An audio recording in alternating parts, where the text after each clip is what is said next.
15 Tala Kusanengagu Nyani Yangu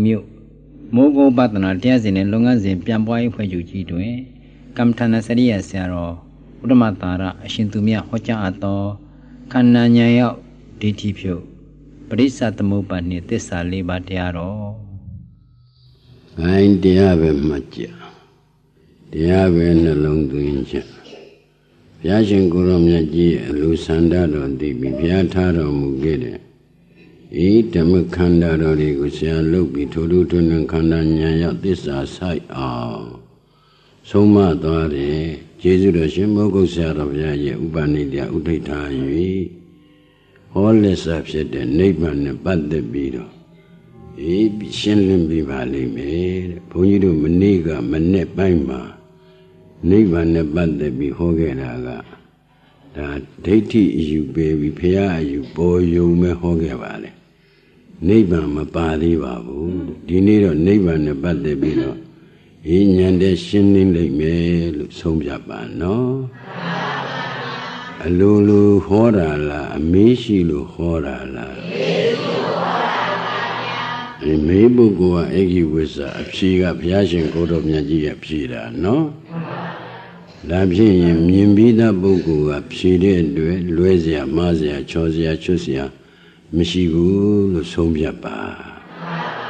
Raja Mizima Banada Balido, eggy was a those who are neighbor hore witu, may Mishigula. Yashin Gorom Yaji, Laudi Bizirin Jama, the Rento Nino, Egevisa, Bonaga, Laya Bido. E Piagorom Yaji, Anlabat, Anlaba, Shidno, Gine Zagari, Biosu, Bide, no. Shingorama, Madida Lili, Mizambiazi, Quamentown Bula. E Quendown of Yashin Gorom Yaji, a heap, Bona, Mimijana, me, she may Mishigula. Dida Paya, Punaga Milu, Paya Psida, Gunyan She only on our Punido the Garamari, Bresa the Moba, Mute, Pido, Nebangu, Hoa, Shibari, Sobjapan, no? Punido the Garamari, the Chaga Lagera, Wizard in Karaga Lagera. Illusion a yaudala, napshin a yaudala, zamapshin a yaudala.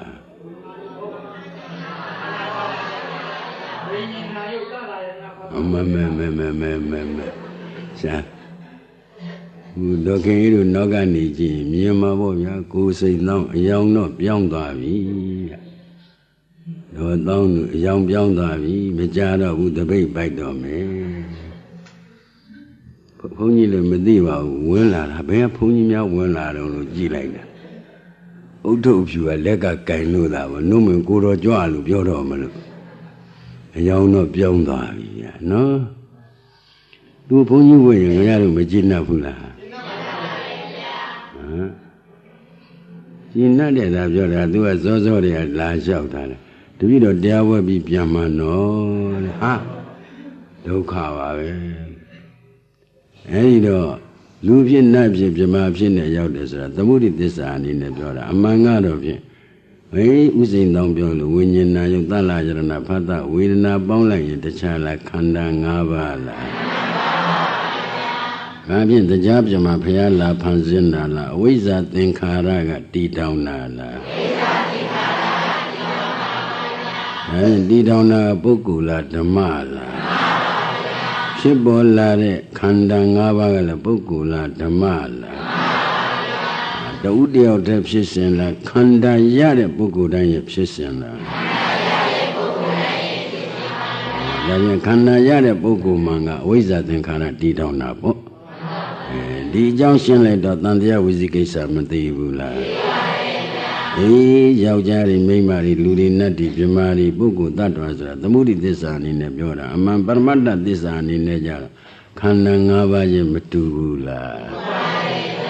Davin, you looked at Jonga and the Mayari, a Jewel and the Malu, John Daisy, a Jew the Mavoma,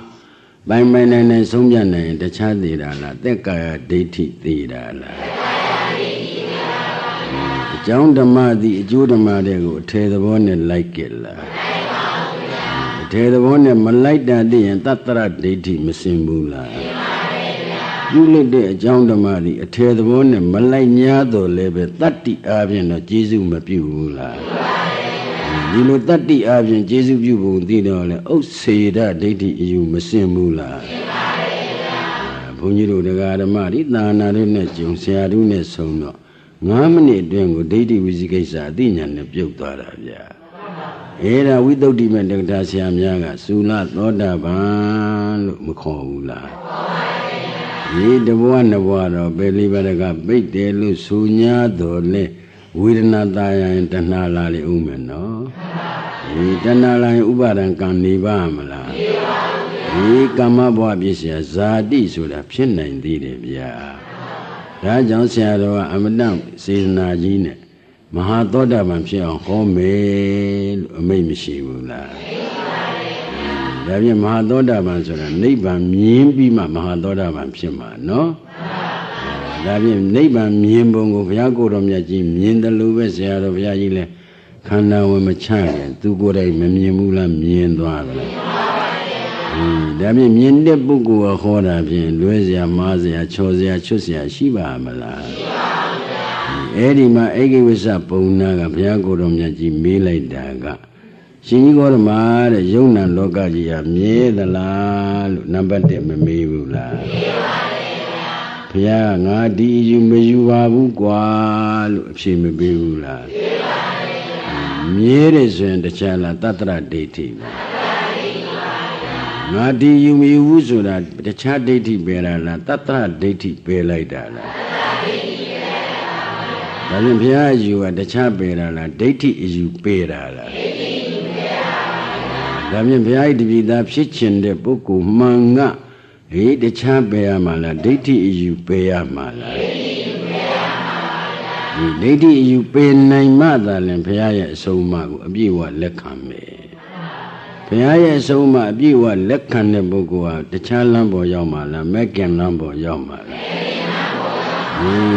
Megan Lanzora, Iga no Mego, the Jonian and Nebangu, Post Sound Naina, the Chala Mekin Diala. I mean, Lanson Lion of your neighbor, Megada, Aramana Pisina, Pisios, Dime. Megan Lambo yon neighbor di with Diane and Yanet, 2 years, he come Hadoravan TV, Lusombia Mare.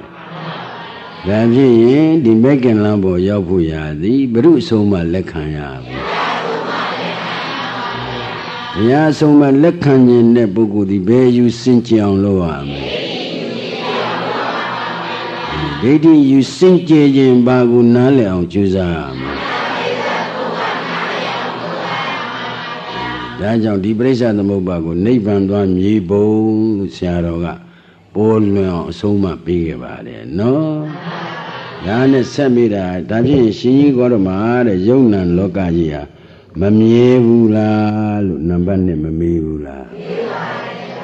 Mara Bunyu the Garamari did it, like Miere Diala, Mamiere Diala. Mamievulu, Mamchi Legend, the Bonaga. Now, Bama Mapsipu, so the Osita Pepi. Rajam she did not sound be the Viaga, Nadi, you may you are Usuna, the child deity Bedala, Osita deity Belaidala. Fiap she did she will go and machine land and la Goma, Osita deity you Masimbula. Deity you send Diane, Brusoma Lacame. Yaga tu Jinuran, tu Soma Lacana, very Bujait.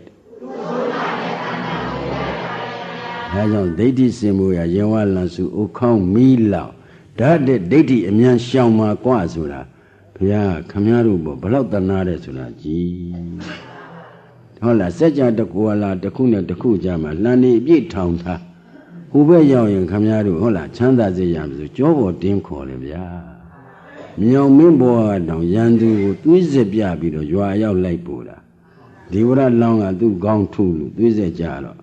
Oh, Yandu Mandil, low on Shambido.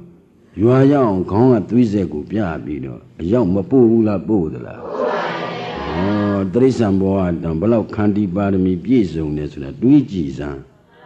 ဘုရားဖြစ်ပြီဆိုတော့ပြောစရာမရှိဘူးပေါ့ဗျာအကုန်လုံးသိနေတော့ဘလောက်တနာမယ်ဆိုတာတွက်ကြည့်ဒါကြောင့်ဘုန်းကြီးတို့တရားဓမ္မတွေကိုတော်ကြီးကသူ့ကြီးညိုတာတဲ့တရားနဲ့ပူဇော်တာပူလူလားတယ်သူ့ကြီးညိုတော့ဗုဒ္ဓနုတ္တိဆိုတော့သမထကိုဗျာသူဆုံးမလိုက်နာမှာဝိပဿနာမဲ့ကိန်းပြီးတော့လောကုတ္တရာမဲ့ညာနဲ့နိဗ္ဗာန်မြင်မှာမို့လို့ငါတရားနဲ့ပူဇော်တာအမျက်ဆုံးပဲလို့ငါပြောပါတယ်ကွာသဗ္ဗဒါနံဓမ္မဒါနံဇိနာတိလို့ဘုရားမဟောဘူးလားဟောသလား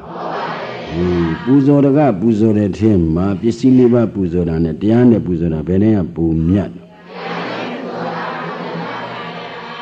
အဲဒါဖြင့်ဘုန်းကြီးတို့တရားဓမ္မတွေဘုန်းကြီးကလည်းအကြောင်းသင်လို့ရောက်တော့အများတို့ဟုတ်လားနောက်ဘုန်းကြီးကြွလာတဲ့အခါတရားနဲ့ပူဇော်နေအောင်ကိုယ်စိန်ဆောင်ဘယ်လိုလဲဗျာမဟုတ်ပူဇော်နိုင်အောင်ကျုပ်တော့မယ်ဖေရလို့လှုပ်ရှားမှာဘုန်းကြီးပူဇော်တာနဲ့တပြည့်လူပူဇော်တာနဲ့ဘယ်လိုမှများနောက်ကဒကမာကြီးတွေတော်သောလို့မကြီးပူဇော်တာများတယ်ဟိုနာမည်ကိုထွက်လာတာဟုတ်သလားဟုတ်ပါတယ်ဒါဖြင့်သွားရဖို့ကွာငါပြောလိမ့်တယ်မောတာပါပဲတဲရည်ကြဖြစ်တော့မှာပါ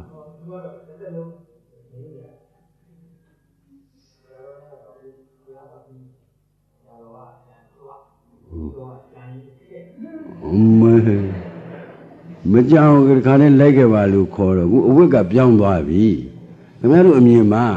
ဘုန်းကြီးကပြောတာမဟုတ်ပါဘူးအခါနဲ့ဝင်လာတော့အုတ်ထုတ်ပါလို့လားနှုတ်မယ်ကိုတော်ကြွလို့ပြောတော့မလားအုတ်ထုတ်ကပါတော့ဟာအမင်းအဝတ်တောင်ပြောင်းသွားပါဘူးအမေဘယ်သွားမဲ့လက်ခဏလဲတရားပွဲပြီးမကြီးစီပြန်မယ်ဗျာတဲ့အဲ့ဒါတော့ရှင်ဗျာကိုကလည်းရှောက်ပြီးသားနော်တဲ့ဟာဝိတ္တပြောင်းတာစိတ်ကဒါခမရတို့သိရင်ကျင့်တတ်ပါပြီဗျာသူ့မေးလို့ကတော့ရှည်လိုက်မယ်အမျိုးမပြောနဲ့သူ့မမေးရအောင်ဖြစ်နေဒီတတ္တရဥစ္စေရ2မျိုးစင်ကျင်62ပါးသောဒိဋ္ဌိအယူစင်ကြယ်ပြီးသားလို့ဆုံးပြဒေသနာအစဉ်ကြောဟောလို့မရလို့အစဉ်ကိုဒါမနေ့ကမနေ့ပိုင်းကရှင်းပြီးသားနော်တချို့မနေ့ပိုင်းမှမလာနိုင်လို့ညနေပိုင်းမှလာတဲ့ပုဂ္ဂိုလ်တွေလည်းယေရှုပြုတဲ့အနေနဲ့ထပ်ပြီးတော့ဒါရှင်းတယ်လို့ဆုံးဖြတ်ပါဒါဖြင့်ရှင်ကြီးကောရမတဲ့ယုံနာလောကကြီးဟာ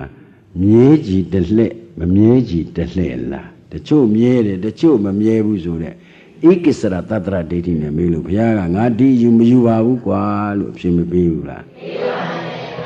ဒါဖြင့်ရှင်ကြီးကောရမတဲ့ယုံနာလောကကြီးဟာမမြဲသည်လိမဟုတ်မြဲလျောင်ရောင်လားဆိုလေအမရဝိကိပဒိဋ္ဌိနဲ့မေးပြန်တော့လေဒီမေးဖြေစရာရှိရဲ့လားဟောဒိဋ္ဌိနဲ့မေးလို့ငါဒီယူမယူဘူးပဲအဖြစ်မပေးဘူးလားပေးတယ်လားခိုင်းတော့မေးလိုက်တဲ့လေးချက်ကတတ္တဝါသိရင်ဖြစ်သေးသလားလို့နံပါတ်1မမေးဘူးလားခိုင်းဒီမေးဖြေစရာရှိရဲ့လားဘာလို့ဖြေစရာမရှိတော့တိတ်ကျေးဇူးများတာသာနာတွင်ထွက်တဲ့တန်နေနော်တတ္တဝါဟူသောအမှတ်ကဟုတ်လားတန်တရားလုံးကမပြောက်ခဲ့တာဖြေစရာမရှိဘူးဆိုတာဘယ်တရားပေါ်ဉာဏ်ရှင်းလို့ဖြေစရာမရှိတာပရိစ္ဆသမုပ္ပါဉာဏ်ရှင်းလို့ဒီတတ္တဝါနဲ့မေးတာဖြေစရာမရှိဘူးဆိုတဲ့လုံးဟာတတ္တရဒိဋ္ဌိစင်တာဒါဖြင့်ဒိဋ္ဌိယူစင်ရင်ဘုရုဆုံးမလက်ခံဘုရားဆုံးမလက်ခံတဲ့ပုဂ္ဂိုလ်ဆင်းရဲနဲ့ကြုံမှလားချမ်းသာစေရမှာလားချမ်းသာစေဆိုတာတခြားလားနိဗ္ဗာန်လားဒါဖြင့်ချမ်းသာစေလိုချင်တဲ့ပုဂ္ဂိုလ်ကဘယ်လမ်းပေါ်တက်ရမလဲမေခင်လမ်းပေါ်တက်ချင်တဲ့ပုဂ္ဂိုလ်ကဘုရုဆုံးမလက်ခံရဘုရားဆုံးမလက်ခံတဲ့ပုဂ္ဂိုလ်ကဘယ်ယူစင်ကြအောင်လုပ်ရမလဲဒိဋ္ဌိယူစင်ကြခြင်းဘာနားလည်အောင်ကြိုးစားရမယ်အမတန်ကျေးဇူးများတယ်နော်ခမရတို့ခန္ဓာကိုယ်ဓမ္မစီရီထိုက်အောင်ဒီသိတဲ့ဉာဏ်လေးကဌာပနာအသွေးတွေသားတွေရိုးတွေကအုပ်ဖြစ်ပြီးပြစ္ဆုတ်ပံအန္တရာယ်ကင်းပြီးတန်တရားအပေလေးပါလောက်ဆရာတော်ကအဆုံးမမူထားခဲ့တာကိုဥထိတ်ထားပြောတယ်လို့ယူပါ။ဒါတတ္တဝါသိရင်မဖြစ်တော့ဘူးလားလို့ဒုတိယမေးမမေးဘူးလားမေးတယ်လား။မေးပါဘူး။ဒါဒီမေးကိုဖြေစရာရှိရဲ့လား။ ဘာလို့ဖြေစရာမရှိလဲတတ္တဝါမရှိလို့ဖြေစရာမရှိဘူးဆိုတဲ့အဖြေမှန်သည်ဘယ်တရားပေါ်ဉာဏ်ရှင်းလို့လဲဒါကြောင့်ပရိစ္ဆသမုပ္ပါနားလည်မှာဒိဋ္ဌိပြုတ်မယ်กว่าလို့ဆရာတော်ဟောတာနဲ့မကိုက်ဘူးလားပရိစ္ဆသမုပ္ပါပေါ်ဉာဏ်ရှင်းတော့တတ္တဝါတည်းမဖြစ်ဘူးဆိုတာဥစ္စေတာဒိဋ္ဌိကိုဖြေစရာမရှိဘူးဆိုတော့ဥစ္စေတာဒိဋ္ဌိအယူမစင်ဘူးလားဒိဋ္ဌိအယူစင်ကြယ်ရင်ဘုရုအဆုံးမှလက်ခံတယ်ဘုရားရဲ့အဆုံးအမသည်လက်ခံတဲ့ပုဂ္ဂိုလ်ကဘယ်လမ်းပေါ်ရောက်မှာလဲမက်ကင်လမ်းဆိုတာအတိလွတ်တဲ့လမ်းအတိလွတ်တဲ့နိဗ္ဗာန်ကိုရောက်အောင်ပို့တာမက်ကင်ပဲရှိတယ်ဘယ်သူမှဆောင်ပို့လို့မရဘူးတရားကမက်ကင်တရားကမှပို့ဆောင်နိုင်တယ်နော်ဒါဖြင့်မက်ကင်တရားကိန်းကျင်တဲ့ပုဂ္ဂိုလ်ကဘုရုဆုံးမှလက်ခံရဘုရားဆုံးမှလက်ခံခြင်းတဲ့ပုဂ္ဂိုလ်ကဘယ်ယူရစင်ကြအောင်လုပ်ရဒိဋ္ဌိအယူစင်ကြယ်ခြင်းရင်ဘာနားလဲအောင်ကြိုးစားဒီပရိစ္ဆသမုပ္ပါဟာအမတန်ခေစားပြီလူတွေခုအားလုံးကပဲသိကျင်ကြတယ်ကျင့်ကျင်ကြတယ်နားလည်ကျင်ကြတယ်ဆိုတာဒါအခြေခံကိုရဘုရားဖြစ်အောင်လုပ်တာလေဒီပရိစ္ဆသမုပ္ပါပြတ်လို့ဘုရားဖြစ်တာကိုဘုရားဖြစ်ပြီးကမှဒီပြင်တရားတွေကဒီအခြေခံနေပြီးတော့ပွားလာတာလို့ဆုံးဖြတ်ရှင်းကိုရှင်းရလားဂိုင်းတတ္တဝါသည်ဖြစ်ချီတလက်မဖြစ်ချီတလက်ဆိုတဲ့အမေးကလည်းဧကိစ္စရတတ္တရဒိဋ္ဌိနဲ့မေးတဲ့အတွက်ဖြေစရာမရှိပါဘူးနော်တတ္တဝါသည်မဖြစ်သည်မဟုတ်ဖြစ်တယ်အောင်လားဆိုတဲ့အမရာဝိကိပဒိဋ္ဌိနဲ့မေးတာကိုဖြေစရာရှိရဲ့လားဖြေစရာဖြင့်ဒိဋ္ဌိအယူစင်ပြီဒီခင်ဗျားတို့အသိဉာဏ်နဲ့မစင်ဘူးလားစင်မလားစင်စာမိုးဝစစ်မယ်ဒိဋ္ဌိအယူစင်တယ်မစင်စာမိုးဝစစ်မယ်တက္ကာရိယအရင်ဖြေရမယ်ဒကမရိယအသာနေကိုမဖြေနဲ့နော်တက္ကာရိယကအရင်ဖြေပြီးတော့ကြမှာဒကမရိယလက်ရချမ်းကဒုတိယလက်ဝဲချမ်းကတတိယလက်ကောင်ဦးလန်းချောင်းရှိတဲ့လူကဟိုဘက်ဖြေခြင်းဖြေဒီဘက်ဖြေခြင်းဖြေကြိုက်တဲ့ဘက်ဖြေဖို့ဗျာတက္ကာကြီးတွေကတော့ဟောတဏ္ဍာနဲ့ဖြေရ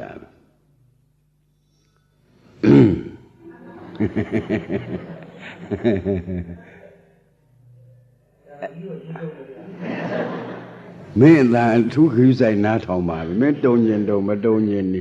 မင်းပြောပေါင်းလည်းများပြီခုတခါမေးမယ်အသက်နဲ့ကိုယ်နဲ့တခြားစီလို့ယူရင်ဗာဒိဋ္ဌိအတ္တကဒိဋ္ဌိပါဗျာဟောပါ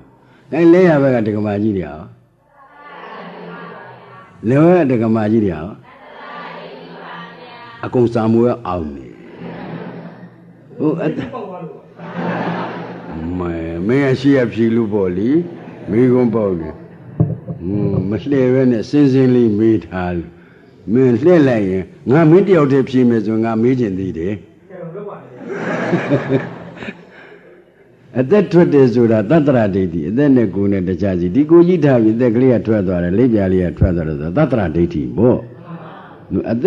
က်လိပ်ပြခင်ဗျားတို့ကတော်တော်ယူတာအသက်လိပ်ပြရှိတယ်ယူရင်သက်ကာဒိဋ္ဌိလည်းရှိတယ်နော်တတ္တရဒိဋ္ဌိလည်းရှိတယ်ဟိုတက်တက်လို့မစားစေခြင်းလို့ပြောတာမဟုတ်ပါဘူးတက်တက်လို့မခေါ်နဲ့အသားလို့ဟင်းအသားပြုံးသောဆွန်းအသားလွတ်တော့ဆွန်းဒါစာပေမှာဒီလိုပဲရှိတယ်တက်တက်လွတ်ဟင်းတက်တက်လွတ်ဆွန်းရလို့မရှိဘူးခင်ဗျားတို့စားတာစားပါအသားပြုံးသောဆွန်းအသားလွတ်ဆွန်းစာပေမှာဒါပဲရှိတယ်အသက်လိပ်ပြမှမရှိမဲ့တော့ပုဂ္ဂိုလ်တ attva အသက်လိပ်ပြရှိသလားရှိရင်ခင်ဗျားတို့တတ္တရဒိဋ္ဌိကြီးတက္ကဒိဋ္ဌိကြီးနဲ့ဒိဋ္ဌိတန်လန်းနဲ့အာထုဘယ်ကလာကြမှာဒီယူမစွန့်သူကာလပတ်လုံးမမှန်တဲ့အယူတစ်ခုကိုမှန်တယ်လို့ရင်သစ္စာနဲ့လျော်တဲ့ညာမရဘူးကွာဘုရားဟောထားတယ်ဒါကြောင့်စားခြင်းတဲ့ပုဂ္ဂိုလ်များစားပါအသားလွတ်ဆွန်းအသားလွတ်စားတယ်တို့ကအသားပါရင်မစားဘူးဟိအသားလွတ်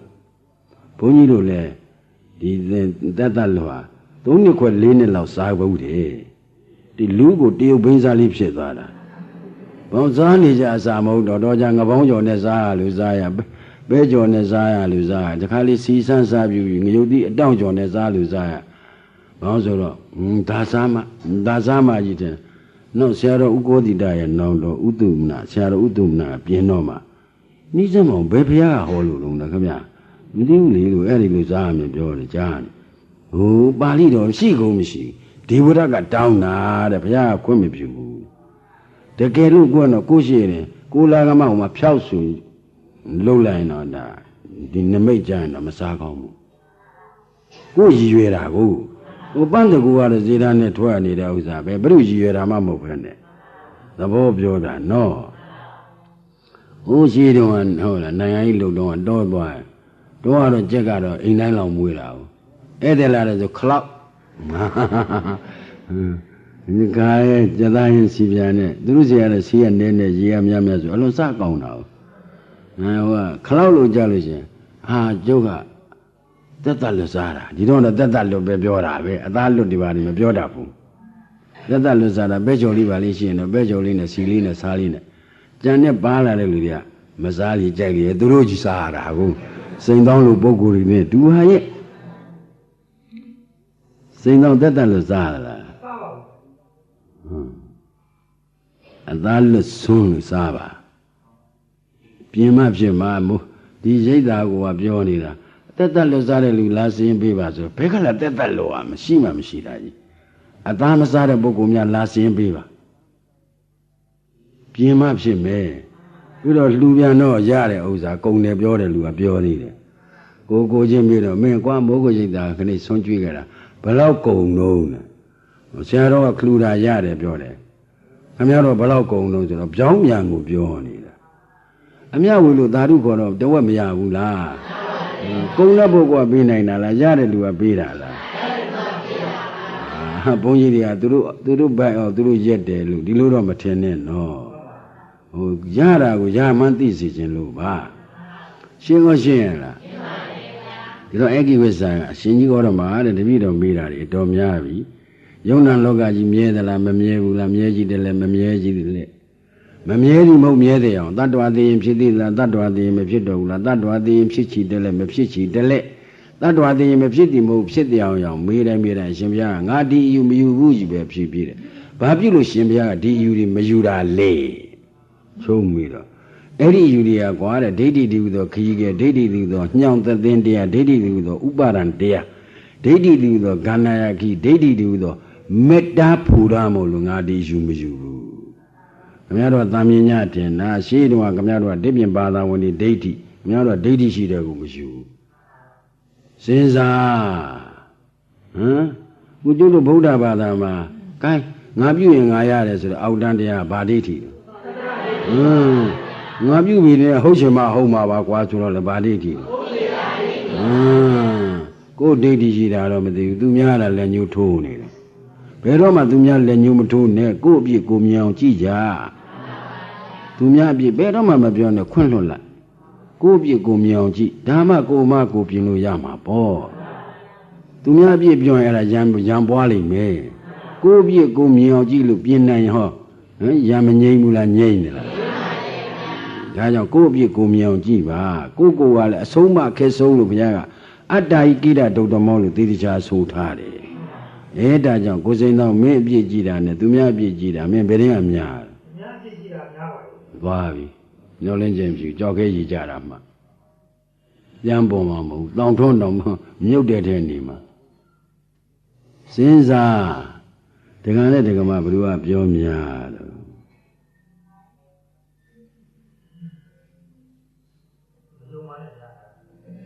မင်းကပြောလိမယုံပါနဲ့ဆိုဘ누구ကပြောများတော့မင်းမေးတာပဲ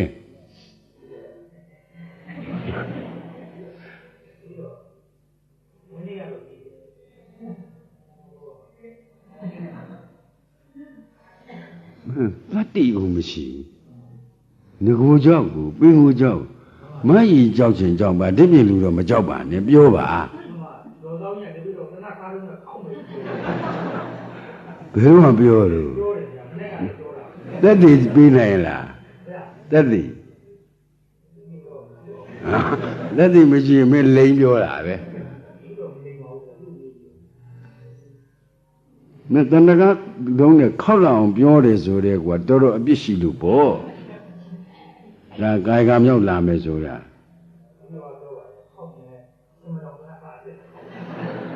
ဘာလို့မခောက်ပြီးတော့မင်းဒါယူသွားပြီမကြီးကိုပါပူဇော်ဖို့ထင်တယ်မင်းပြောရင်ရှင်းပြောပါငါဖြည့်ပြောရတော့မကောင်းဘူးဒီတော့ဘုန်းကြီးတို့တရားဓမ္မတွေဘုရားကငါဒိဋ္ဌိယူမှန်သမျှဒါဖြင့်အရှင်ဘုရားကဘယ်ဒိဋ္ဌိယူသလဲဟောအေဝိဇ္ဇပုံနာသူယူတဲ့ဒိဋ္ဌိယူမယူရင်ဘယ်ဒိဋ္ဌိယူတယ်လဲလို့မမေးဘူးလားမေးပါဘူးဒီတော့ဘုရားကိုယ်တော်များဒိဋ္ဌိယူမှန်သမျှကွာငါဘောဓိပဲနဲ့ရွှေပလင်းနဲ့ပယ်ပြီးပြီကိုလိုကြီးဒိဋ္ဌိယူကဘောဓိပဲနဲ့ရွှေပလင်းကြမှာပယ်နိုင်တာနော်ပါရမီဖြည့်တော့ကမပယ်နိုင်လို့မြောင်မင်းတို့ဒေါင်းမင်းတို့ငုံမင်းတို့စရံစင်မင်းတို့မဖြစ်ဘူးလားဖြစ်ရလားမင်းတို့ဘယ်ဖြစ်ကြလဲစရံစင်မင်းကြီးများတရားမင်းကြီးများဖြစ်ခြင်းသေးလားအဝတ်ပြောင်းလာလို့အတန်တောင်တိုးသွားတယ်မကြတော့ဘူးတပိတ်ပိုက်တော့မှာဘယ်တပိတ်ပိုက်မယ်တော့မပြောတာဘူးပေါ့ဗျာတပိတ်ကလည်းအမျိုးမျိုးရှိတာဘူးပိုက်မယ်သူတွေကလိုက်ခဲ့ပါဘူးပြန်ကြတော့မင်းဒီပိုက်မယ်ဆိုရင်အခု10ရက်တဲ့အတွင်းဟောငွေ9000စုကြမယ်အပြန်လိုက်ရင်လိုက်မလိုက်ရင်လက်ကျုံးနဲ့ချီခေါ်မှာပဲဘယ်လိုလဲဘယ်လိုနိစ္စတာဘယ်မဟုတ်လိုက်မယ်မလိုက်ဘူးပြောစမ်းမှာနိစ္စတာတွေမနိစ္စတာတွေပရိယေတွေကတေးပြောတယ်မဲ့တော့ပါပြီကွာစကားဆက်ပြောနေတရားဟောတာအချိန်ကုန်သွားမှဆိုတာငါဒိဋ္ဌိယူမှန်သမျှဘောဓိပင်နဲ့ရွှေပလင်းနဲ့ပယ်ပြီးပြီဒါဖြင့်အရှင်ဘုရားယူတဲ့သီးသန့်ယူတစ်ခုခုတော့ယူပါလိမ့်မယ်မယူတော့မရှိပါအဲ့ဒီယူသိပြရစီလို့အေကိဝဆပုံနာမလျှောက်ဘူးလားဒီတော့ဘုရားရှင်ကိုတော်မြတ်ငါယူပြောမယ်ဟိဒါဘုရားဖြစ်အောင်ကြင့်နေယူလို့မှတ်ပါသောတာပန်ဖြစ်ခြင်းနဲ့ဒီယူကိမ့်မှဖြစ်မှာသရဂအနာဂယန္တာဖြစ်ခြင်းနဲ့ဘုရားရဲ့တပိသားဖြစ်ခြင်းဘုရားကိယူတဲ့အယူကိမ့်မှဖြစ်မှာဒါသေးချာမှတ်ပါနော်ဟောဒီရုပ်ဆိုတာလေဖြစ်ပြီးပြတ်တယ်လို့သိတဲ့ယူကငါယူกว่าဝေဒနာတင်ညာသင်္ခါရဝိညာဉ်ဒီတရားတွေကလည်းဖြစ်ပြီးပြတ်တယ်လို့သိတဲ့ယူကငါယူပဲလို့ဘုရားကအမိန့်မရှိဘူးလားဒါကြောင့်ကျေးဇူးတော်ရှင်မောဂုတ်ဆရာတော်ဘုရားကြီးကဖြစ်ပြတလုံးပိုင်ရင်ကွာသိပြောရတယ်ဆိုတာဘုရားယူကိန်းလို့ပြောတာစဉ်းစားကြည့်မောဂုတ်ဆရာတော်ဘုရားကြီးကဖြစ်ပြရှုကြဟိဆိုတာဘုရုအယူကိန်းအောင်သင်တာဒါကြောင့်ဖြစ်ပြကဲ့ရဲ့တဲ့ပုဂ္ဂိုလ်ကဘုရားယူသိလို့လားမသိလို့လားမှတ်ပါပုဂ္ဂိုလ်ကိုမပြောဘူးနော်ဓမ္မဒိဋ္ဌံပြောတာသူများပြောတာကိုသွားပြီးရမ်းကောင်းမငြိမ့်လိုက်နဲ့သူများပါးစပ်လမ်းဆွရင်ဝါကွန်းဖြစ်သွားမယ်မကြည်ကြတော်ရှင်ဆရာတော်ဘုရားကြီးကိုယ်တိုင်ခန္ဓာညာရောက်အလုတ်လုတ်ပြီးတော့ခီးပေါက်သွားတဲ့ပုဂ္ဂိုလ်ကြီးကဘုရားအယူဒီကိန်းလို့သာခီးပေါက်တာဗောဗျာသူကိုယ်တိုင်လည်းဒီအမြင်မြင်လို့သာနဲ့အမြင်မှန်ရသွားတာဖြစ်ပြမြင်မှယထာဘုဒ္ဓညာရဟုတ်လားယထာဘုဒ္ဓညာရမှခမရတို့ဒီပြဉာဏ်တွေတက်လို့ရမှာဗောဒါကြောင့်ဘုရားယထာဘုဒ္ဓညာနာယတတ္ထပရိတိတဘောဟုတ်တိုင်းမှန်စွာကွာအမြင်မှန်ရအောင်ပြောနိုင်တဲ့ဆရာရှာပြအောင်ရှာပါဆိုတော့တက်ရိတ်က44ချိန်အလားတူကအကျိန်မောင်း900ကျော်မှာသွားဘလောက်များအရေးကြီးတယ်ဆိုတာစဉ်းစားပါနှခေါမပြောဘဲနဲ့တခေါနဲ့အမှန်ပြောတဲ့ပုဂ္ဂိုလ်ကြီးကဟုတ်လားယထာဘုဒ္ဓညာနာယတတ္ထပရိတိတဘောဟုတ်တိုင်းမှန်စွာဒိဋ္ဌိယူစင်ပြီးတော့ဘုရားယူအမြင်မှန်ကိန်းအောင်သင်ပြနိုင်တဲ့ဆရာကိုရှာပြအောင်ရှာစမ်းပါကွာငါမရှိတဲ့နောက်44ချိန်တက်ရိုက်မှာအလားတူကအကျိန်မောင်း900ကျော်မှာတယ်ကဲခုဘုရားယူကိန်းတဲ့ပုဂ္ဂိုလ်ကပြောတာကိုဘုရားယူမကိန်းတဲ့ပုဂ္ဂိုလ်ကဖြစ်ပြခဲ့ရဲ့ဘုရားယူကိန်းတဲ့ပုဂ္ဂိုလ်ကတော့ဖြစ်ပြမြအောင်ကြိုးစားမယ်ရှင်းရှင်းရလားကဲအဖြစ်မြင်တော့ဟောတက်ကာဒိဋ္ဌိနဲ့ဥစ္စေတာဒိဋ္ဌိမစင်ဘူးလားအပြည့်မြင်တော့တတ္တရဒိဋ္ဌိမစင်ဘူးလားပြန်မေးပြရစီအရေးကြီးလုံးလို့ပါဘုရားကိုယ်တော်မြတ်ကြီးယူတဲ့အယူက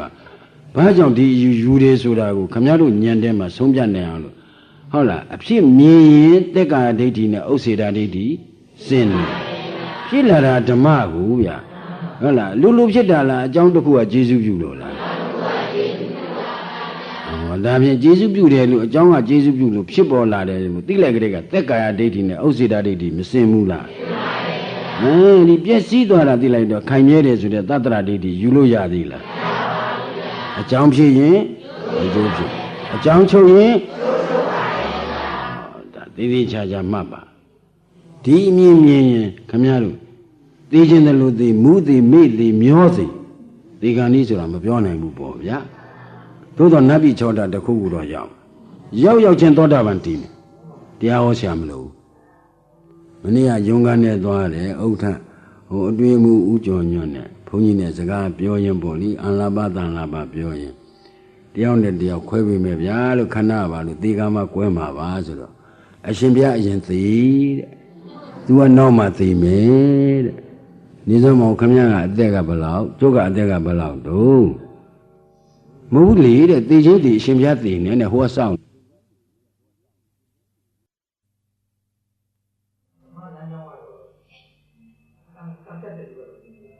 မဟုတ်ပါဘူးငါသမုဒိသစ္စာနဲ့မင်းနေတာကံဖြတ်တဲ့လမ်းကြောင်းကြီးပါလေလုံးနေပါတရားပြန်သွားရင်မရှိစီရောက်မှဒကမတွေကရှိတယ်ဟောကိုစိန်တော့ညီအရင်သေးစေခြင်းတည်းညစ်ချေအောင်မောင်းလုံနည်းမျိုးဆိုမင်းရိတ်တာပြန်ခဲ့ရမယ်စိတ်ချကျုပ်အရင်သေးခြင်းအောင်တော့ဘာဖြစ်လို့လဲကိုက်မလာခဲ့နဲ့ကိုယ့်အကူသွားကြံသွားဟိုကနင်းထုတ်ရင်တော့မင်းရိတ်တာပြန်လာမလား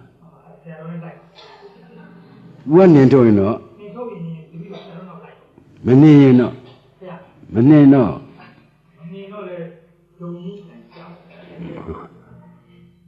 မလိုက်ဘူးလို့ပြောပါမင်းစကားပရိယေတွေကဒုံရင်းနေအဖျားတွေလုံမနေသားပါလေအဲ့ဒီဖြစ်ပြမြင်တာအလွန်ကျေးဇူးများတယ်နော်ဒါသတုကန္တိပအင်္ဂုတ္တပါဠိတော်သောတာနုဒ္ဒသုတ်မှာဆရာတော်ခန္ဓာဝင်ချမဲ့နေမှာအကြီးကျယ်အားပေးပြီးဟောသွားတာမူသည်မေ့သည်မျောသည်ကွာမြင်တော့မြင်ပေမဲ့ပေါ့ဗျာနောက်မမြင်လို့မူမေ့မျောပြီးသိခြင်းလို့သိပါတဲ့နတ်ပြည်6ဓာတ်တစ်ခုခုရောက်ချင်းရောက်တာမသိသေးဘူးသောတာပန်အရင်တည်ပြီတရာဂံအနာဂံတိဖြစ်နိုင်တယ်ဒုတိယပုဂ္ဂိုလ်ကတော့သူ့ရဲ့တကိုးကြီးတဲ့နတ်ခင်ဗျားတို့ဟိုအုံသီးဆွဲတဲ့နတ်မဟုတ်ဘူးနော်နတ်ပြည်6ဓာတ်မှာအရိယာနတ်တရားရှိတယ်တကိုးကြီးတဲ့နတ်ကနေပြီးတော့ဟောလိုက်ပြောလိုက်တာနဲ့သောတာပန်တရာဂံအနာဂံဖြစ်နိုင်တယ်နောက်9ရက်တပတ်နတ်တပင်အစည်းအဝေးမှာအရိယာနတ်တွေအလှည့်ကြဟောတယ်ပြမကလည်းဆင်းဟောတဲ့အခါရှိတယ်အဲ့ဒီတရားပွဲမှာလည်းဒီအမြင်မျိုးရတဲ့ပုဂ္ဂိုလ်ကသောတာပန်တရာဂံအနာဂံတည်နိုင်တယ်သတုဒ္ဓပုဂ္ဂိုလ်ကတော့ကိုလိုတရားနာပဲချင်းပေါ့ဗျာကဲဥစိန်တောင်းနဲ့ဟောကဲဒီနာတကာတယောက်နဲ့ဘ누구အရင်သေးတာကြိုက်တယ်အဲ့ဒီနာတကာတယောက်ပဲတမျိုးလားနာမည်မပြောဘူးလို့ငါမင်းပြောကြည့်တာဒီအဲ့နာတကာပဲသူကကြံရင်သတ္တရဒိဋ္ဌိကဘယ်လောက်ကြီးလဲသူများတာသိချင်းတယ်ကိုသိချင်းသိတယ်ဆိုတာဘာဒိဋ္ဌိလဲ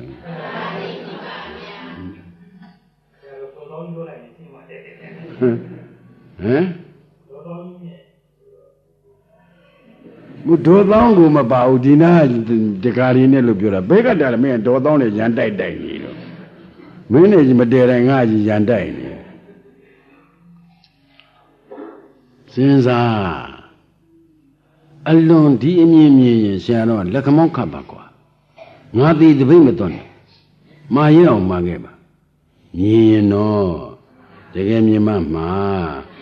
မမြင်ရောင်းလဲဖြစ်နေတတ်တယ်တော့ကြကမွားနဲ့ဖာပြီးနင်းထုတ်လို့ဘယ်ပြည့်ရမှမသိပဲနေအောင်ပဲရှင်းလို့ရှင်းရလားငါခင်ဗျားတို့ရတာမသိဘူးလားရတာအကောင်းပြောက်ပြီးတော့ပါတော့အဲ့ဒါဖြစ်ပြက်လက်တွေ့ပြောလိုက်မယ်ခင်ဗျားတို့သိခဲရင်နဲ့ထင်းနေတာဆရာကောင်းနဲ့တွေ့တော့လွယ်လိုက်တယ်မှရတာမသိဘူးလားကွာဆိုသိတယ်သိလို့ရှင်အကောင်းပြောက်ပြီးသိုးပေါ်တယ်လို့တွေးလိုက်ရင်ဒါဖြစ်ပြက်မြင်တာဘောဗျာရဖို့ညာအောင်တူရလားအရင်အရတဲ့နောက်ရပူရတယ်ဆိုတော့အရင်ရမချုပ်ဘဲနောက်ရပေါ်လို့ရပါဒါတခြားလားဖြစ်ပြက်လားခင်ဗျားတို့အရှုခံကပေါ်ပြီးမှရှုညာကသိရတာဗျိုင်သိလို့ရရလားအရှုခံကအာယုရှုညာကအာရမဏိကအာယုဖြစ်ပြီးမှအာရမဏိကသိရတာသိလိုက်တဲ့အချိန်ကျတော့သိတဲ့အသိကံတရားရှိသေးလားမရှိတာဒီတခြားလားအနိစ္စလားသိတာဒီတခြားလားမေကလားဒါဖြစ်ပြတဲ့မဲ့ကူဒါအမျိုးမျိုးဟောနေတာပဲရှင်းရောရှင်းရလား ဒါဖြင့်အရှင်ဘုရားကဖြစ်ပြမဲ့ဒီယူရဲဆိုတာတော့အရှင်ဘုရားပြောလို့သိရပါသို့တော့ဒီယူတဲ့ပုဂ္ဂိုလ်ဘာကျေးဇူးရှိလဲစဉ်းစားဘုံနာပညာပါတယ်ဒီယူတဲ့ပုဂ္ဂိုလ်ဘာကျေးဇူးရှိလဲဆိုတော့ခင်ဗျားတို့ဒီပရိစ္ဆသမုပ္ပါဒ်ထဲကတရားဝေဒနာရှုရှုစိတ်ရှုရှုနှစ်ခမ်းနဲ့ပါတဲ့တရားတွေအကုန်ရှုကောင်းတဲ့တရားကြီးပေါ့ဗျာဟုတ်တယ်မဟုတ်လားဟာကျွန်းလွန်သွားလို့တဏှာဖြစ်လဲနောက်ကမဲ့လိုက်ရင်လည်းဖြစ်ရှုကောင်းသေးတယ်နော်ဥပါဒံဖြစ်လဲရှုကောင်းဟုတ်ကံဖြစ်လဲရှုကောင်းပါတယ်ယူပသင်္စေနာလောကီတတ္တသင်္စေနာလောကီလို့ဘုရားဟောထားတာမရှုကောင်းတာမရှိဘူးမရှုဖြစ်မှာတာစိုးရိမ်တယ်ဂိုင်းခုတည်တည်ချာပြောတော့နှစ်ကနေသုံးမကူအောင်ကတော့ဒါကတော့အထက်တန်းစားရှုနေကိုဝေဒနာနောက်ကစိတ်နောက်ကမဲ့ပေါ်နေဒီတဏှာလာသေးလားသူနဲ့တွဲနေတဲ့မာနသူနဲ့တွဲနေတဲ့ဒိဋ္ဌိပပ္ပင်္စဆိုတော့တန်တရားချဲ့တဲ့တရားမေတ္တာမပေါ်ရင်တဏှာဥပါဒကံဆိုဟိုဘက်ဇာတိလေမာနမာနုပါဒမာနဥချုပ်တဲ့ကံဆိုဟိုဘက်ဇာတိလေအနာကဒိဋ္ဌိဒိဋ္ဌိပါဒဒိဋ္ဌိဥချုပ်တဲ့ကံဆိုလဲအနာကဇာတိမရဘူးလားရဒါဖြင့်ပပ္ပင်္စချုပ်တယ်ဆိုတာနိဗ္ဗပင်္စဆိုတာနိဗ္ဗာန်လို့မနေ့ကမဟောဘူးလားဒါဖြင့်အရှင်ဘုရားအလောကပပ္ပင်္စချုပ်တယ်ဆိုတော့တပည့်တော်သဘောကျပြီဗျာသို့တော်တပည့်တော်မေးစရာရှိလာရင်တော့မေးခွင့်ပြုပါဦးမေးပေါ်ကွာဆိုတော့ဒါဖြင့်အဲ့ဒီပပ္ပင်္စချုပ်တဲ့ပုဂ္ဂိုလ်ဘယ်သွားလဲသွားတယ်ဆိုရင်နိဗ္ဗာန်တလန်းချင်းသွားတော့မှာတလန်းချင်းသွားရင်ဒါဗာဒိဋ္ဌိတော့ကြည်စမ်းနိဗ္ဗာန်ကိုဒိဋ္ဌိနဲ့လှည့်မိတာဒိဋ္ဌိကဘလောက်ဆိုးလို့ဒိဋ္ဌိတယ်ဆိုတာကြည်ဒီပပ္ပင်္စချုပ်တဲ့ပုဂ္ဂိုလ်ကဘယ်မှမသွားတော့ဘူးလားဆိုတော့နိဗ္ဗာန်မရှိဘူးဆိုတာဥစ္စေတာဒိဋ္ဌိ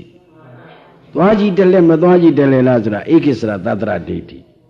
မသွားသည်မဟုတ်သွားသည်အောင်ဆိုတာအမရာဝိခေပဒိဋ္ဌိခိုင်းနိဗ္ဗာန်နဲ့ဒိဋ္ဌိနဲ့ရောလာဒါကြောင့်ဒိဋ္ဌိပြုတ်မှနိဗ္ဗာန်ရမယ်ဆိုတာခင်ဗျားတို့ကျေနပ်ဖို့ကောင်းပါလေဒီတဏမာနဒိဋ္ဌိချုပ်တယ်ဆိုတာဥပါဒံချုပ်တာလားပေါ့ဗျာအဲ့ဒီချုပ်တဲ့ပုဂ္ဂိုလ်ဘယ်သွားလဲဆိုတော့သွားတယ်ဆိုရင်ဒါတလန်းချင်းသွားရင်သတ္တရဒိဋ္ဌိကိုမသွားဘူးဆိုရင်ရောသွားကြည့်တယ်လဲမသွားကြည့်တယ်လဲဆိုတာဧကိစ္စရာသတ္တရဒိဋ္ဌိဒါသတ္တရဒိဋ္ဌိတွေပါပြီးသားပါ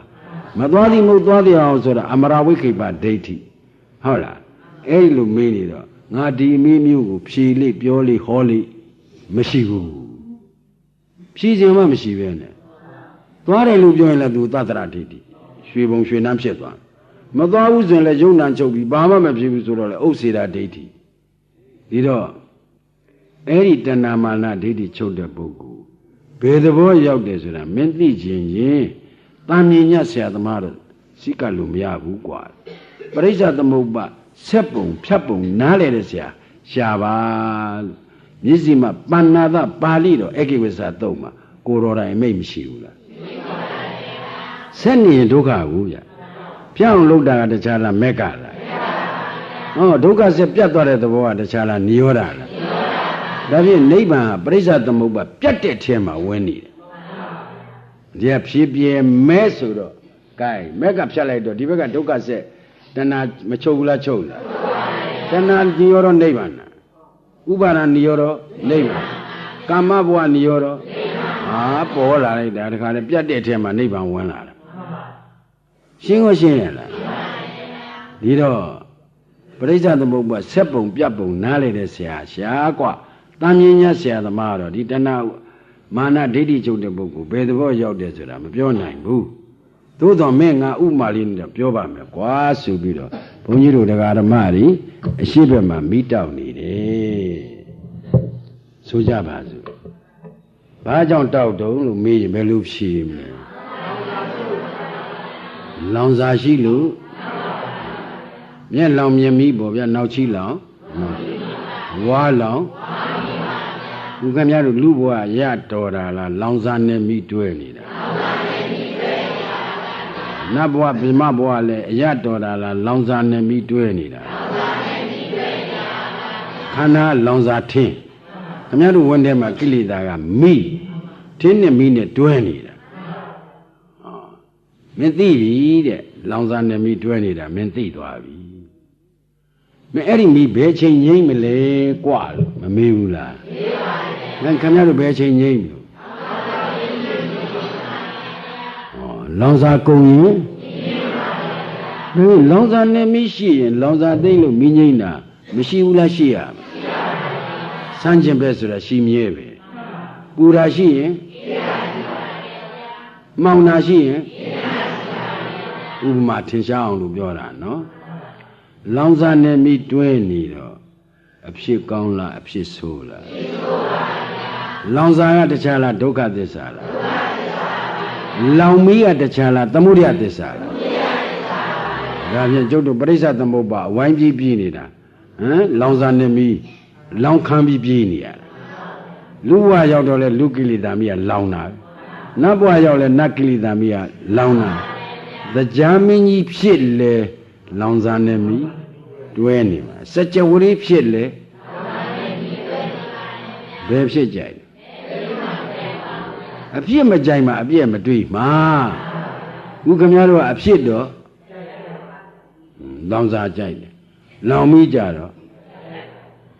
ဘယ်ဖြစ်မလဲ तू ကတွဲနေတာတကူတည်းကြိုက်လို့တော့မရဘူးစဉ်းစားနာတွန်းပြောလို့မရဘူးဒီနေရာမှာခင်ဗျားတို့ကဘာဖြစ်ရပါလို့ဆိုရင်လောင်စာဖြစ်ရပါလို့ကြီးပဲလောင်စာဖြစ်ရင်လောင်မီးကပါမှာပဲရောက်မလောင်ဘူးလားလောင်ပါဘယ်မီးများသူတော်ကောင်းပါဘယ်လောင်စာကကြက်တည်ရှိခမရတို့မို့လို့လူကြီးချင်းချင်းနတ်ပြည်အချင်းချင်းအဆုံးအဆန်ခံစားရတလောကကိုစိန်တောင်းတောင်းနေစုအဆုံးစုံသောဘဝမှာနိဗ္ဗာန်ရောက်ရပါလိမ့်ဘယ်တော့မှမဆုံးလောင်စာနေမိကလောင်လိုက်ပြောင်းလိုက်လောင်လိုက်ပြောင်းလိုက်ဟုတ်လားဒီဘဝနေရတာဂျီနတ်နေတယ်ဆိုတော့လောင်စာသိမ့်လို့မိငိမ့်တာသူလက်ခံမလားခံမှုအဖြစ်မကြိုက်မှာအပြည့်မတွေ့မှာခုခင်ဗျားတို့အဖြစ်တော့အပြည့်တော့ဘယ်ဖြစ်မလဲဗျတခုကြိုက်နေဘယ်ရမလဲပြည့်တယ်ဆိုရင်အဖြစ်ရှိလို့ပြည့်တာပေါ့အဖြစ်မရှိမှအပြည့်မရှိမှာခုခင်ဗျားတို့အဖြစ်တော့အပြည့်တော့ဒါပြန်လောင်စာကြရင်လောင်မီးကပါမှာပဲဒါသစ္စာနဲ့တွဲဟောတော့လောင်စာဒုက္ခသစ္စာလောင်မီးကသမုဒယသစ္စာခန္ဓာညာရောက်ပြောကြဆိုတော့ဖြစ်လိုက်ပြက်လိုက်ဖြစ်လိုက်ပြက်လိုက်ဆိုတာလောင်စာနဲ့မီးတွဲပြီးတော့လောင်လိုက်ပြောင်းလိုက်ဖြစ်နေတာဟိုခန္ဓာကလောင်စာလေကိလေသာကမီးကနေစားလိုက်ဝါလိုက်မြူလိုက်တော့မပြောင်းဘူးလားပြောင်းသွားမနေ့ကဝိပရိနာမတော်ဟောခဲ့တာပဲငါပြောပြင်သူများတတ်တာလားငါပြောသည်ကတတ်တာလားပေပင်သူများတတ်တာလားပေသည်ကတတ်တာလားဒီခန္ဓာကဇာတိဆိုတဲ့ဇာမရဏရွက်ပြီးလာတာသူသေးဖို့ကိစ္စသူယူလာတာဘယ်သူမှမတတ်နိုင်ဘုရားကိုယ်တော်မြတ်ကြီးကိုယ်တော်လည်းခါတာပဲဇာတိရတော့ဇာမရဏမိအလောင်းမခါဘူးလားခါဖြစ်ရင်ဇာတိရဖြစ်ဇာမရဏကအပြည့်ဘယ်ဖြစ်ကြိုက်ကြိုက်ဒုက္ခသစ္စာကြိုက်တာပဲဇာတိပြီးဘာသစ္စာတော့ဇရာမရဏဘာသစ္စာတော့ခင်ဗျားတို့သစ္စာမသိသစ္စာညာကိုရတော့ဒီဖြစ်ကကောင်းတယ်ဟိုဖြစ်ကမကောင်းဘူးဘယ်ဇာတိပြီးဒုက္ခသစ္စာပါလို့ဘုရားဆူဆူဟောတာဒီဖြစ်ကမကောင်းဘူးဟိုဖြစ်ကကောင်းတယ်ဆိုတဲ့ကိုကသစ္စာညာကိုယ်သွားပြီဒီကကြီးကိုစိန်တော့ဘယ်ဖြစ်ကြိုက်တယ်အေးဘယ်ဖြစ်မှမကြိုက်မှဘယ်ပြက်နဲ့မှမကြုံမှာအဖြစ်ရွေးကြိုက်နေခင်ဗျားတို့အပြက်နဲ့တွေ့မှာပဲဇာတိကြိုက်တဲ့တော့ဇာမရဏနဲ့မတွေ့ချင်ပါဘူးဆိုလို့တောင်းလို့ဆူတောင်းလို့ပြည့်မလားဓမ္မနိယမဓမ္မနိယတဇာတိပြည့်เสียဇာမရဏလို့ဒီမှာပရိစ္ဆသမုပ္ပါမှာမလာဘူးလားလာဒါဖြင့်အဖြစ်ကြိုက်တာလေခင်ဗျားတို့ဒုက္ခသစ္စာကြိုက်တာပဲဟိုအပြစ်ဒုက္ခသစ္စာတော့လက်မခံဘူးဆိုတော့ဘယ်ဖြစ်မလဲဗျာအဖြစ်လက်ခံရင်အပြစ်လက်ခံမှာပေါ့စဉ်းစားဒါသိအရေးကြီးတယ်နော်ဟုတ်လားဘုန်းကြီးတို့နဲ့တော့ဘုန်းကြီးတို့တရားဓမ္မတွေမျက်စိလဲတာအဖြစ်မှမျက်စိလဲတယ်အပြည့်ကြတော့ရင်ထုမြေလူကြမ်းခုံစားထုတ်လာတာအကြောင်းမသိလို့မကြီးများပြည့်စည်တာကိုစိန်တော့ဘယ်လိုနေမလဲဖြစ်တတ်တဲ့တရားဒါကိုစောစောနှလုံးသွင်းကိုရင်းနေတဲ့ပုဂ္ဂိုလ်တွေကလည်း Da jung no jung ma be dini jayen phit yin ye ma be di bông ji le phit piet the luat ta mot buဟုတ်လားဒီဘုန်းကြီးအခုပြီးပြန်သွားပြီတော့မလာနိုင်ဘူးဆိုပြက်ပြီဆိုရင်ဘယ်လိုစဉ်းစားလောကရန်တရားကနေနာမကနံဒုက္ခဒုက္ခရတော့အာရတော့လာဘောအလာဘောခင်ဗျားတို့ဒီအဖြစ်ကြံရင်အပြက်နဲ့တွေ့မယ်ဆိုတာဟိုလောကရန်တရားပြထားတာကြီးမွန်းတာရှိရင်လည်းကဲ့ရတာရှိမှာပေါ့ဟုတ်တယ်မို့လားကြီးမွန်းတာရှိရင်ကြီးမွန်းတာတော့ကျင်ညတ်တယ်ကဲ့ရတာမကျင်တတ်ဘူးဆိုမဖြစ်ဘူး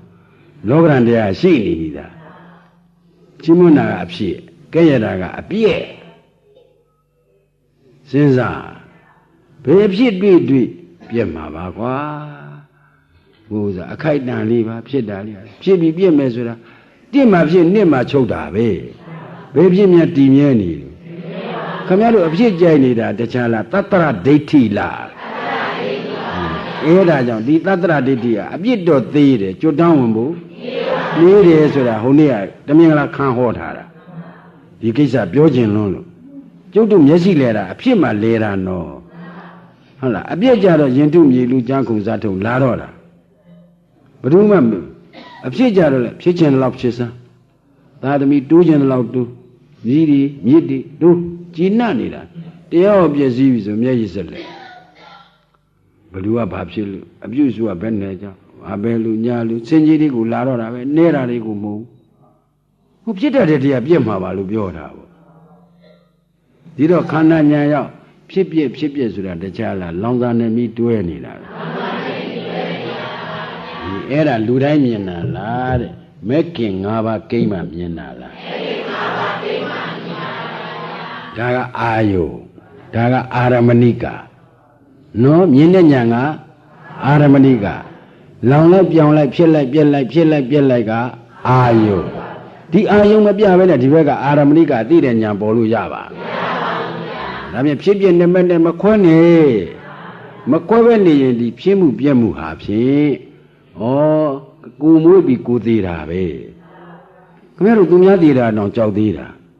ကိုမွေးပြီးကိုနေတာကညံမြင်သူများသေးတာကကံမျက်လုံးနဲ့မြင်တာညံမြင်ရောက်မှကျုပ်တို့ကနိဗ္ဗာန်ရောက်မှာဘူးဗျကိုမွေးကိုသေးတာမြင်မှကြောက်ချင်းလန့်ချင်းယွန်ချင်းမုန်းချင်းဖြစ်ရမှာခုတော့သူများမွေးပြီးသေးတာကြတော့သူများသေးတာကြတော့ခင်ဗျားတို့ကြောက်တယ်ကိုမွေးပြီးကိုသေးတာကြတော့အဲ့ဒါညံမျက်လုံးမကိမ့်ဘူးကံမျက်လုံးပဲမိဘယူအမျက်လုံးပဲရှိတယ်သစ္စာညာနဲ့ကိုကြည့်ကိစ္စညာနဲ့ကြတော့အိုးသူသေးရမယ့်ကိစ္စနဲ့သူပြောက်ပြက်နေတာရိုးရိုးလေးကြည့်နေလို့မဖြစ်ဘူးဖြစ်ပြက်ကိုသူသေးဖို့ကိစ္စနဲ့သူပြောက်ပြက်နေတာသူယူလာတဲ့ဇယံပရဏကြောင့်သူသေးဖို့ဝင်ရတာသူကြောင်းချုပ်လို့သူကျိုးချုပ်တာပိုင်နိုင်သုံးသပ်နေရမယ်ဒီလိုသုံးသပ်နိုင်လို့ရှိရင်ကိစ္စညာရင့်ကျက်ရင်ဟောကတ္တညာနဲ့နိဗ္ဗာန်မြင်လိမ့်မယ်ဗျာဒီဘက်ကဒုက္ခချုပ်လို့လောင်စာသိမ့်လို့မီးငိမ့်တာဒါကအာယုဒီဘက်ကမဲခင်၈ပါးကအာရမဏိကဒါကြောင့်နိဗ္ဗာန်အာရမဏဓိပတိပစ္စည်းဒီကကြောမှလာတယ်အာယုလည်းဖြစ်တယ်ကြီးလည်းကြီးဆိုးတယ်ခင်ဗျားတို့၅ပါးအာယုကာမဂုဏ်ကဘလောက်နှစ်သက်တယ်ပြောတော့ကြဒါမဟုတ်ပါဘူးဒီနိဗ္ဗာန်တည်းဟူသောအာယုကတော့ကာယနာကြီးတွေဆုံးကိစ္စကွန်ကိစ္စပြီးပြီဆိုဘာလို့လို့ဖလားသမဘာဝင်စားတာပဲဒီလောင်စာသိမ့်လို့မိငိမ့်တဲ့နေရာဒီဝင်ကြီးထမ်းနေရတာလေးလုံးလို့ဝင်ချတဲ့နေရာလေဝင်ချတယ်ဆိုတာဒီမှာခန္ဓာဝင်တုတ်ကြီးချတော့လောင်စာသိမ့်လို့မိငိမ့်လို့အေးချမ်းတဲ့သဘောမမြင်ဘူးလားမြင်ပါဗျာအေးချမ်းတဲ့သဘောကတခြားလားနိဗ္ဗာန်လားဟောမြင်တာတခြားလားမဲ့ညာဖုံညာလားမဲ့ညာဖုံညာပြစ္ဆေခဏညာပေါ့ဗျာဒီမှာအာယုံနဲ့အာရမဏိကတွဲပြတယ်နော်ပလတ်စတစ်ခွက်လို့မလုံးနဲ့ရှင်းအောင်လို့ခင်ဗျားတို့ပြရတာဒီကဖြစ်ပြက်ကဘာသစ္စာမြင်တဲ့ညာကလောကီမက်ကသစ္စာမြင်တဲ့ညာကဘာလို့ကိုင်းဖြစ်ချင်းပြည့်ချင်းမရှိလို့ခြုံငိမ့်သွားတာကတခြားလားနိရောဓသစ္စာလားမြင်တာကတခြားလားလောကုတ္တရာမက်ကသစ္စာလားဒါဖြင့်လောကီမက်ကသစ္စာကနေလောကုတ္တရာမက်ကသစ္စာပြောင်းသွားတယ် လောကီမေကသစ္စာတော့သေပွဲကြီးမြင်နေတာလောကုတ္တရာမေကသစ္စာလည်းကိန်းရောအသေးလွတ်တဲ့နိဗ္ဗာန်မမြင်ဘူးလားမြင်ပါပါဗျာနိဗ္ဗာန်မေကတအာရမဏပစ္စေနပစ္စယောပဋ္ဌာန်းကလာပြီဖလတာပစ္စေခဏတာအာရမဏပစ္စေနပစ္စယောလို့မလာဘူးလားလာရှင်းကိုရှင်းရလားဒါဖြင့်နိဗ္ဗာန်မရှိတဲ့တရားလားရှိတဲ့တရားလားဒါကြောင့်ဣတိဥပါဠိတော်ကြတာအဋ္ဌိဘိက္ခွေတတာယရဏနိဗ္ဗာန်အဟုတ်ရှိတကယ်ရှိတပည့်သဘောရှိတော့တန်တိလက္ခဏာနိရောဓသစ္စာငြိမ်ငြိမ်သက်သက်အေးချမ်းတဲ့သဘောမရှိဘူးလားဣဇုတိရတံပြောင်းရွှေ့တဲ့သဘောရှိရလားအာနိမိတ်တံပစ္စုပ္ပထံလုံးရတန်တံပုံဟောနမိတ်ရှိရလားအေးချမ်းတဲ့သဘောတော့မရှိဘူးလားသူ့အာယုပြုနေရတာတင်းတင်းတယ်လို့ရှိရလားခင်ဗျားတို့၅ပါးအာယုကာမဂုဏ်ကမရှိတော့တောင်းတရှိတော့တောင်းတတော့လောဘမီလောင်ကြောင်းကြတော့သောကမီလောင်ကဲနိဗ္ဗာန်မြင်တဲ့ညာကတော့ကဲလောဘမီရောမငြိမ့်ဘူးလားငြိမ့်ပါတယ်ဗျာသင်္ဘောမီရောငြိမ့်သွားပြီဗျာ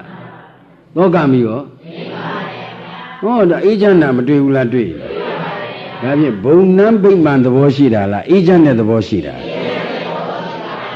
သတ္တရဒိဋ္ဌိစင်မိအေးချမ်းတဲ့သဘောရှိတာသိလိုက်တော့ဗာဒိဋ္ဌိစင်သွားတယ်လောင်စာနဲ့ပြီးချုပ်သွားပြီးတဲ့နောက်ဘာမှမတွေ့တာလားအေးချမ်းတာလားတွေ့တာလားဒီမှာညာကရှိနေတယ်နော်အာယုံကပြလို့အာရမဏိကညာကပေါ်နေတယ်ဆိုတော့အေးချမ်းတာမတွေ့ဘူးလားတွေ့လားဒီလိုတွေ့လိုက်တယ်ဆိုတော့ပြတ်သွားတယ်ဆိုတော့ဥစ္စေတအယူကိုရှိသေးလားရှိပါဘူးဗျာဒါဖြင့်နိဗ္ဗာန်ရဲ့ချမ်းသာဘယ်ချမ်းသာနဲ့မှရှင်လို့မရတော့ဩတကယ်ချမ်းသာစေဆိုတာသူပဲဆိုတာသိလိုက်တော့လေဝိဇ္ဇာမချုပ်ဘူးလားဟေးဒါကြောင့်တတ္တရာလည်းချုပ်ရမယ်ဥစ္စေတလည်းချုပ်ရမယ်အဝိဇ္ဇာလည်းချုပ်ရမယ်ဓမ္မဒီမဲ့ကင်ပေါ်လိုက်လို့ရှိရင်မက်ကဘိညာတကိမ္တာကိုကိုင်းခင်ဗျားတို့ပြိဿသမုပ္ပါနဲ့နိဗ္ဗာန်ပေါ်ပုံကိုဒါဆရာတော်ကခွက်နဲ့လည်းရှင်းတယ်စက်ဝိုင်းပြိဿသမုပ္ပါနဲ့လည်းထောက်ရှင်းတယ်ဒီနေ့ကွက်ကဘာသစ္စာလဲဒါလောင်စာနေမိမတွဲဘူးလားတွဲနေတွဲနေတယ်သူတည်းမှာဇာမိမရဏမိကပါနေတာဖြစ်လိုက်ပြက်လိုက်မွေးလိုက်သေးလိုက်သေနာပေါ်လိုက်ဟောဝေဒနာနဲ့တဏှာကြမှာခင်ဗျားတို့လောကီမက်ကင်၅ပါးမကိမ့်ဘူးလားခင်ဗျားတို့ဟရိယပေါ်မှာပေါ်တယ်အပြကတော့ဝေဒနာနဲ့တဏှာကြမှာသရုပ်ပြတာအရှိကတော့ခင်ဗျားတို့ဟရိယမက်ကင်ပေါ်မှာမပေါ်ဘူးလားပေါ်ပါတယ်ဟရိယဝတ္ထုယုတ်ပေါ်မှာမပေါ်ဘူးလားပေါ်လားပေါ်ပါ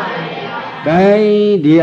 လောကုတ္တရာမက်လောကီမက်ကတော့ထားကြွမဲ့ကိလေသာလွန်ကျူးမဲ့ကိလေသာပဲနိုင်နေဒါဝိသုံးပါးတော့ရှင်းခဲ့တာပြန်ပေါ်မှာနော်ဖြစ်ဖြစ်ဆိုတာဝိသင်နေတာလीမွေးပြီးသေး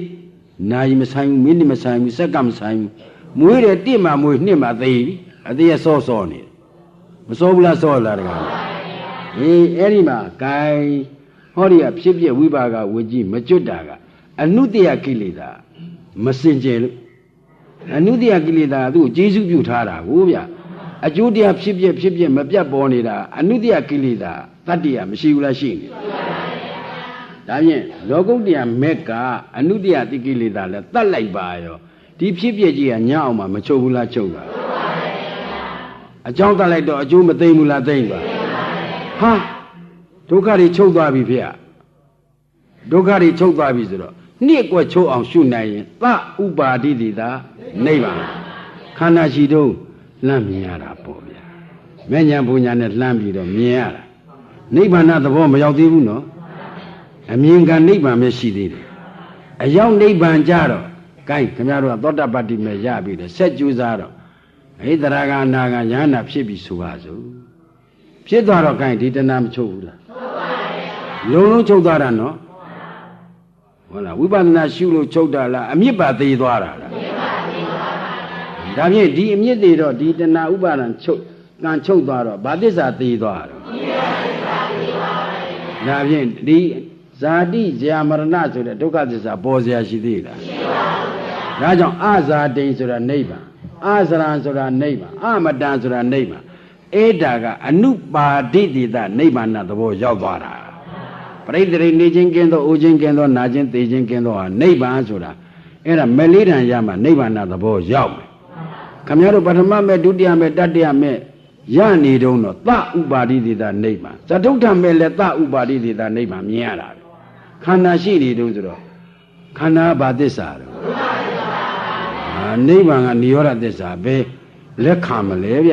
မသိတတ်တဲ့တရားကသိတတ်တဲ့တရားကြီးလက်ခံပါမလားအေးအရောက်လက်မခံဘူးအထေတော့မပေါ်နဲ့ကိလေသာစင်ကြယ်တဲ့ဉာဏ်အားဖြင့်တော့မျက်မှောက်ပြုရတယ်ဒါသဥပါရိသေသနိဗ္ဗာန်ခန္ဓာရှိတော့သောတာပန်လည်းဒါပဲမြင်တာပဲသရဂံအနာဂံယဟန္တာလည်းဒါပဲမြင်တာပဲသဥပါရိသေသနိဗ္ဗာန်ယဟန္တာဖြစ်သွားတဲ့ပုဂ္ဂိုလ်ကြတော့ဒီခန္ဓာသုတိစိတ်ချတော့ဒီဝင်မချဘူးလားချသွားဝင်ချတယ်ဆိုတာနောက်ဝင်ထမ်းတာလားဝင်ချသွားတာလား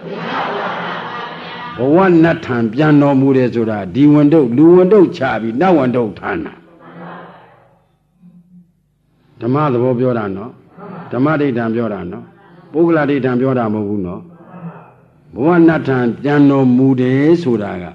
လူခန္ဓာနဲ့နတ်ခန္ဓာပြောင်းထမ်းတာဟိုတရားမင်းကြီးဖြစ်ခြင်းတဲ့လူနဲ့တဲတူတယ်ခန္ဓာဝင်ချသွားတယ်ဆိုတာကခန္ဓာဝင်တုပ်ကြီးကိုချပြီးတော့နောက်ဝင်တုပ်မထမ်းတာကိုဝင်ချတယ်ပြောတာအနုပါတိတိတနိဗ္ဗာန်ကျတော့ဇာတိဆိုတဲ့ခန္ဓာဝင်တုပ်ရှိသေးလားအဲ့ဒါကြမှာခန္ဓာဝင်ချတာ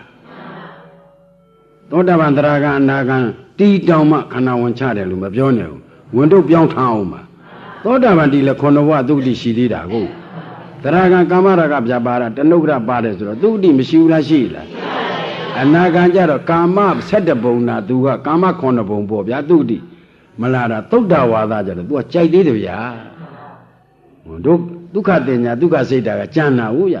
ဝိပ္ပန္နလာသားနဲ့တွက်တော့ရှင်းရောရှင်းရလားဒါဖြစ်ရင်ခင်ဗျားတို့နိဗ္ဗာန်မရှိတဲ့တရားလားရှိတဲ့တရားလားသို့တော့ဘယ်လိုပုဂ္ဂိုလ်မှတွေ့မှာလဲဆိုတော့လောင်စာနဲ့မိမြင်တဲ့ပုဂ္ဂိုလ်မှလောင်စာသိမ့်လို့မိငိမ့်တာကြိုက်လောင်စာနဲ့မိမှမမြင်သေးရင်ဒုက္ခသစ္စာသိရလားဒုက္ခသစ္စာမသိဘဲနဲ့နိရောဓသစ္စာမျက်မှောက်ပြုပါမလားဒုက္ခသစ္စာသိခြင်းတော့ဘယ်ခန္ဓာသိရမှာပရိစ္ဆသမုပ္ပါခန္ဓာသိရမယ်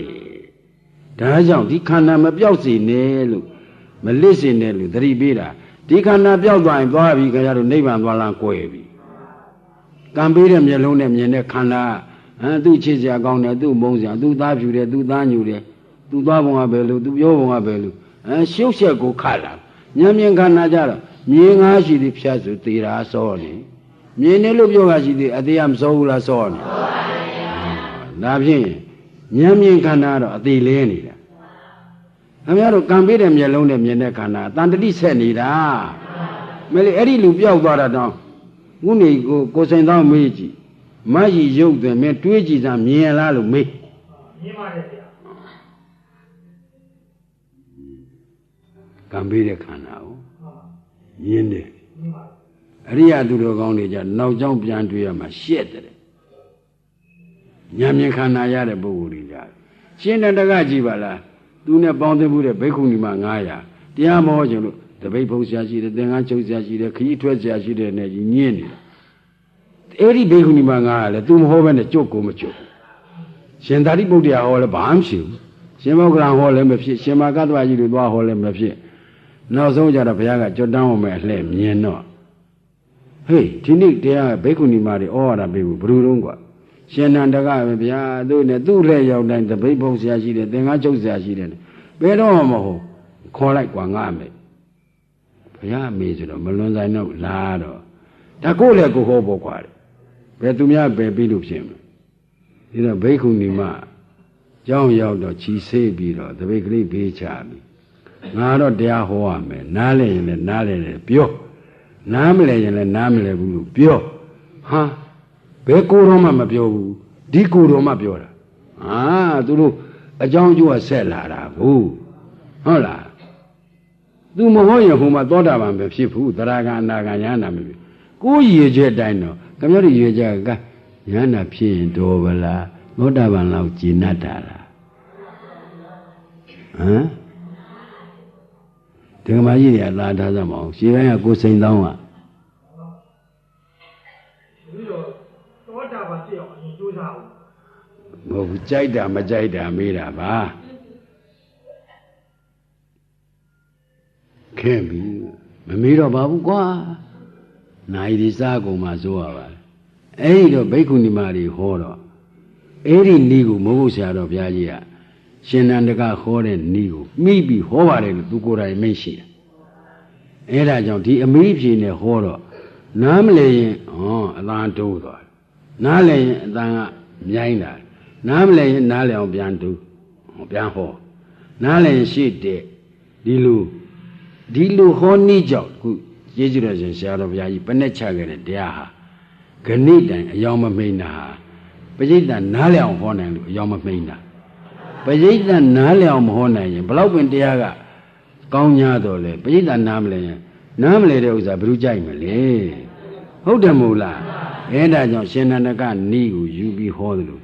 ခုဆရာတော်ကြီးရဲ့ဥပနိဒေယဥထိတ်ထားပြီးအမေးအဖြေနဲ့ဟောတဲ့အတိုင်းနိဗ္ဗာန်တကယ်ရှိတာပဲခင်ဗျားတို့၅ပါးကိန်းရင်၈ပါးဟာရမှာပဲ၅ပါးကအာယုံတက်တာ၈ပါးကနေထွက်မှာ၅ပါးကိန်းအောင်ကြိုးစား၈ပါးဖြစ်ရပါလို့လုံးမနေနဲ့တောင်းမနေနဲ့၅ပါးရရင်၈ပါးဖြစ်မှာဖြစ်ရင်ကိုယ့်ဟာကိုယ်သိမယ်သိလို့ရှိရင်သောတာပန်နဲ့ပုထုဇဉ်နဲ့မဆက်ဆံတဲ့စိတ်9မျိုးနဲ့တိုက်လိုက်ညီပြီဆိုဘယ်သူမှမေးမနေနဲ့ငါသောတာပန်တည်ပြီဟုတ်လားပီတိနဲ့ချုပ်တာပတ္တိနဲ့ချုပ်တာတွေကရှိလို့မနေ့ကပြောခဲ့ခုနှစ်ချက်နဲ့မငြင်ပြန်လို့ချုပ်တာမြင်ပြီမဲ့ရှင်းရောရှင်းရလားရှင်းလဲရှင်းပြီဗျာနာယီလည်းရှိပြီတော့ကြအောင်စို့